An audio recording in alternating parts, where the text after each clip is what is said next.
शिक्षा मंत्री मदन दिलावर ने स्कूली टीचर पर बड़ा बयान देते हुए कहा कि कई शिक्षक शिक्षिका पूरा शरीर दिखाकर स्कूल जाते हैं। इतना ही नहीं, वे ये भी बोले कि कई टीचर झूमते हुए स्कूल पहुंच जाते हैं। दरअसल मंत्री मदन दिलावर बुधवार को नीमका थाना के नरसिंहपुरा गांव के उच्च प्राथमिक संस्कृत स्कूल भवन के लोकार्पण कार्यक्रम में पहुंचे थे। यहां उन्होंने हिदायत देते हुए कहा, टीचर सही ड्रेस पहने, ये सोचना चाहिए हम कैसा पहनावा पहनते हैं और क्या खाते हैं। इसी कार्यक्रम में उन्होंने स्कूल को आदर्श वरिष्ठ उपाध्याय में क्रमोन्नत करने की घोषणा भी की। भवन के लोकार्पण के दौरान शिक्षा मंत्री मदन दिलावर ने कहा, कई स्कूलों में शिक्षक और शिक्षिका पूरा शरीर दिखाकर स्कूल में जाते हैं। इससे बच्चे और बच्चियों पर अच्छा संस्कार नहीं पड़ता। इन लोगों को सोचना चाहिए कि मैं शिक्षिका शिक्षक हूँ, हमें कैसा पहनावा पहनना चाहिए। मैं कई शिक्षक भाई बहनों को देखता हूँ जो गुटखा खाते हुए दिखते हैं, इससे बच्चों पर क्या प्रभाव नहीं पड़ेगा।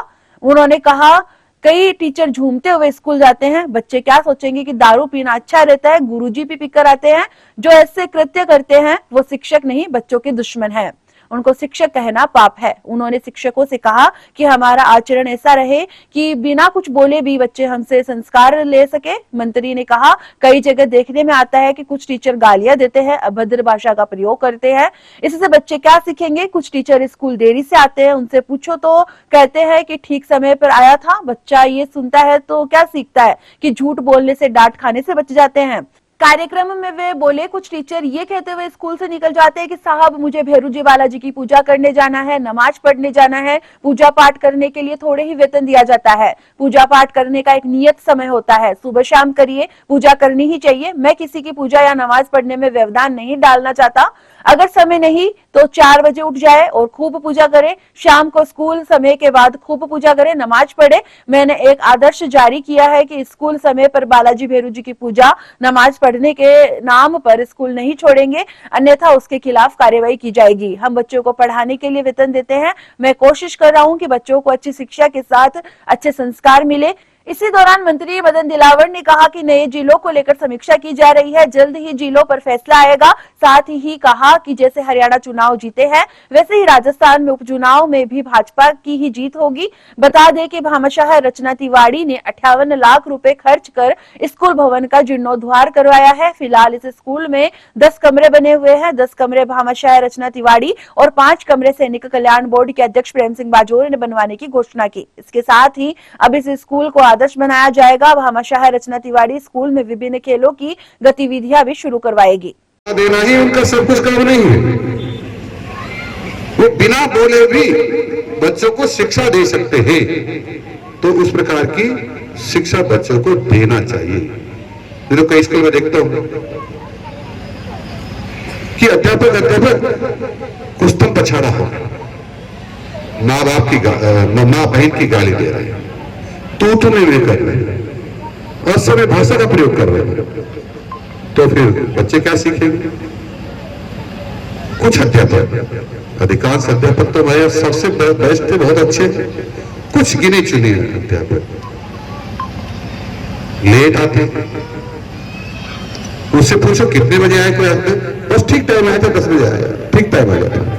जब बच्चा इसको सुनता है तो गुरुजी के बारे में क्या सोच लगती है उसकी कि झूठ बोलता है। बच्चे क्या सोचते हैं, झूठ बोलने से डांट बच जाती है, झूठ बोलने वाला आदमी प्रसन्न रहता है, ऐसा तो उनको संस्कार ऐसे मिलेंगे। हमारी वृद्धि होगी, ज्ञान में वृद्धि होगी, हमारे जो अनेक शोध पड़े हैं उनको और निकाल पाएंगे।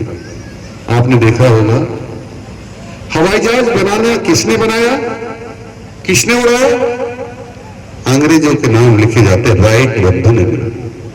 बिल्कुल गलत। सबसे पहले विमान यानी हवाई जहाज बम्बई में तिलपटे नाम के वैज्ञानिकों ने बना करके और दिखाया था, लेकिन उस समय अपना शासन नहीं था, इसलिए राइटर बंधु के नाम पर लिखा गया। गोभक्त नरसिंहदास जी शेखावत के द्वारा बसाया हुआ गांव है। अरावली पर्वतमालाओं के दक्षिण छोर वो कातली नदी के उद्गम स्थल पर गोहाला ठिकाने से निकले संत शीतलदास जी के शिष्य जो गोभक्त नरसिंहदास जी शेखावत थे, उन्होंने 300 साल पहले इसको बसाया था। ये गांव काफी अद्भुत है, सुंदर है और धार्मिक समझता हूँ कि बहुत अच्छा काम है और रचना दीदी की प्रेरणा है कि दोनों में भी छोटा सा भाव जागृत हुआ कि हम संस्कृत के शिक्षा को आगे बढ़ाने के लिए बहुत काम करें। सर शिक्षा में और नवाचार कर रहे हैं उसके बारे में कोई नवाचार नहीं हो रहा, कोई कुछ नहीं हो रहा। हम तो जो पुराने नियम हैं बने उनको ठीक ढंग से लागू करवा रहे हैं। हमने कहा मोबाइल लेके नहीं आएंगे तो हमेशा किसने कब था ऑर्डर कि मोबाइल लेके जाओ, ऐसा तो ऑर्डर कभी नहीं हुआ था। हमने ये भी कहा कि विद्यालय पढ़ाने से पहले शिक्षक पढ़ के जाए, भले ये थोड़ी लिखा था कि पढ़कर न जाए। हमने ये कहा कि भाई कोई भी विद्यालय समय में से पूजा पाठ के नाम पर, नमाज पढ़ने के नाम पर, देव वाला की पूजा करने के नाम पर स्कूल न छोड़े। पहले भी नहीं था ये तो कि स्कूल छोड़े। तो हम तो जो पहले आदेश है या परंपरा है या जो होना चाहिए उसकी पालना करवा रहे, नया कुछ नहीं। सर, आज रजिस्ट्रेशन करवाई है पॉलीथीन को छोड़ने के लिए, गौ माता को सुरक्षा के लिए। उन्होंने स्वेच्छा से की है, मैंने तो उनको उनके नुकसान और लाभ बताया। लाभ तो जीरो है, इसके नुकसान बताए कि 7.5 लाख लोग गंदगी और पॉलीथीन के कारण से राजस्थान में मर रहे हैं। अरबों रुपये चिकित्सा पर खर्च हो रहा है। वो पैसा हमारे विकास के काम आ सकता था, लेकिन चिकित्सा के खर्च वो बच सकता। हमारी बहुत सारी गौ माताएँ मर रही हैं। गौ माता जब मरती है ना तो समझ लो हमारा अंतिम समय है। मैं इसलिए करा अंतिम समय, गौ माता मर जाएगी। संयोजक है 31 दिसंबर तक छूट मिली है तो इस तक नई जिलों के लिए नई जिलों के लिए क्या छूट मिली है? जनगणना विभाग ने छूट दी है ना सीमा बदलने के लिए। हाँ। तो उसमें लगभग इसमें फैसला हो जाएगा नई जिलों पे। ये तो मुख्यमंत्री जी निर्णय करते हैं। मैं तो अदना सा शिक्षा मंत्री, पंचायत राज मंत्री। सर आज आपको जो कमेटी- विद्यालय का करोना चाहिए कब तक इम्प्लीमेंट हो जाएगा? बहुत शीघ्र, बहुत शीघ्र, बहुत शीघ्र। देखिए तो अभी तक तो सभी क्षेत्र थाना है, जिला है। अब जो समीक्षा होगी, मुझे रिजल्ट आएगा, उसके बाद बता पाएंगे। सर उपचुनाव को लेकर तारीख का ऐलान हो चुका है क्या?